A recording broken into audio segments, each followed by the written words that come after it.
Hey, Tina. Doing? We're good. Very nice. All right. So I'd like to start with both of you because I find it so interesting that your characters are essentially at odds with one another. I mean, Ruby, you feel constrained by Star City, and Adam, you get to go to space. So I'm curious how these feelings of isolation and exploration sort of ebb and flow throughout the series for both of your characters. I think that's a good question. And even just hearing it was interesting. Yeah. You get to stay at home and be isolated, and you, Adam, get to go to space. Yeah. Not a lot. It's a very, and we just asked a question about alternate histories and future absurdities, and I thought, well, not a lot has changed, really, has it? Which is sad. But and I think what is hopeful and what's well written about it is that there's actually a conflict. That it's not great that he goes off to space and she stays at home isolated by this horrible authoritarian regime. Love is what keeps the conflict contained, and also love wins out in the end because it brings them from back together, and it brings them.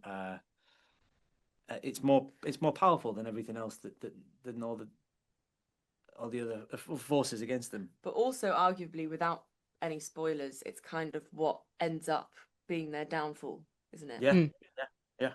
And I think it's one of the, Killed my point. So I was relying on love, Ruby. it brings them together at the end, but it also destroys them. Cut. I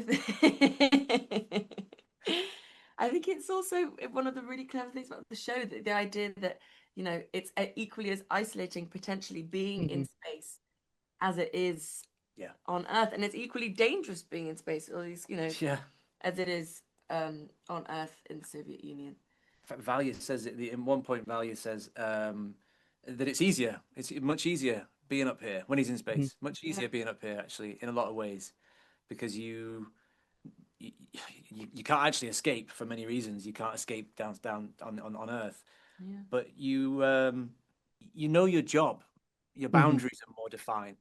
And it's not that your boundaries aren't defined on Earth. It's that every particle of your body wants to break out of them, and you're perpetually inculcated so that you can't do that. When you're in space, well, you ain't going anywhere, and so you ain't going to try. And I think that's probably why Tanya ends up, she's like a caged bird, really. Who, she sings at her window and she kind of looks out onto like what,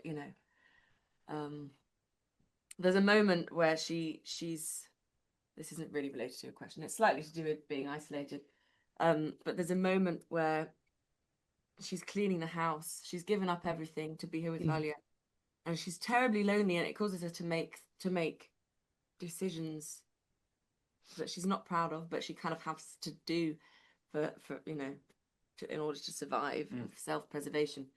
And she's been cleaning, and she looks across to this other woman in a window on a balcony across the way, and I just found that a really kind of like, the kind of mirror image in terms of like where she has ended up, and the plight of the Soviet woman, the fact that Tanya specifically, whilst living in Moscow, all these people could gather. They gathered in kitchens, they chatted in kitchens, and they kind of like, they shared music and they shared ideas and books and poetry. And Tanya's just not got any of that. And it kind of, the series is her kind of breaking out of her isolation, I guess. Yeah. So long-winded. It's all good. The show kind of plays with this idea that space travel is this key to immortality, and it, talking with Anna and Agnes, they both were just like, no, it's space travel is just about survival for the two of them because of who their characters are. And I'm curious how you feel your characters, maybe not on the surface, feel about space travel, if it is really this idealistic quest for immortality, or if it is this essentially like life vest that is keeping them alive another day in this terrible regime. I can understand why an amateur would think space travel was the key to, I mean, you've got a whole history of men wanting to be great, name everything, do everything. Men go to space and we put a flag on all these planet, and we're going to go and live on all these other planets, and isn't it great how great we are? And I and I think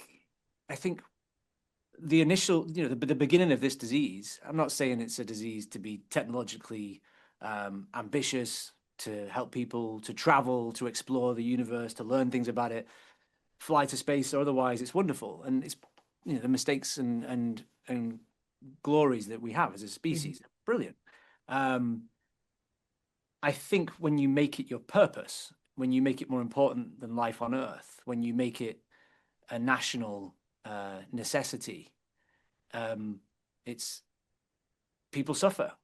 Thousands and thousands of animals died, right, to get these things into space, and then hundreds of men and women who we don't know about, who flew up in these rickety Soviet vessels and never came down again, or came down too fast, or too quickly rather. And then, so I think you learn the lesson when you're a cosmonaut.